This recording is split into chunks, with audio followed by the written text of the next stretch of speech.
Well, the Middle East is on high alert this morning after Israel and Hezbollah engaged in some heavy fighting. Washington correspondent Maddie Beirtempfel is live in D.C. with more, including on how the U.S. is responding. Maddie, good morning.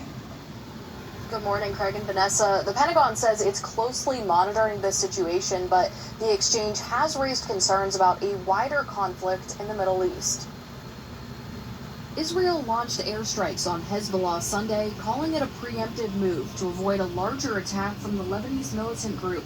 Hezbollah fired hundreds of rockets into Israel. Perhaps the biggest exchange we've had. New Jersey Senator Cory Booker told CNN the news was worrisome. He said the U.S. is working to prevent escalation. The most urgent issue right now is ending this awful conflict in the Middle East. Israel and the Iran-backed Hezbollah have traded fire almost daily since the war in Gaza started, but this marked the most intense exchange in months. This just underscores the emergency. Massachusetts Senator Elizabeth Warren said on Meet the Press, the Israel-Hamas war has to end. Stop all the bombing, get the hostages back home, spend real resources on humanitarian relief in Gaza. The cross-border attacks come as ceasefire talks continue. South Carolina Senator Lindsey Graham told CNN negotiators need to get tough on Iran. That's the only way you're ever going to get the hostages released, is to put pressure on Iran.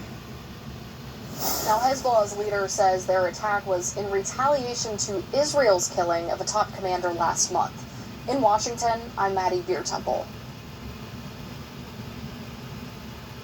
On Iran. Now, Hezbollah's leader says their attack was in retaliation to Israel's killing of a top commander last month. In Washington, I'm Maddie Beirtempfel. Maddie, the last thing the U.S. wants to see is an escalation. Have they spoken to Israel about their response? Well, U.S. Secretary of Defense Lloyd Austin has spoken to Israel's defense minister.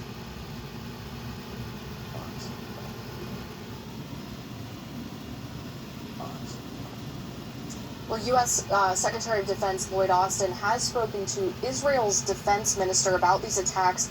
According to the Pentagon, Austin reaffirmed the U.S.'s commitment to Israel's defense in that conversation. All right, Maddie Beirtempfel, thank you for that report. All right, time to get a check on our traffic and weather.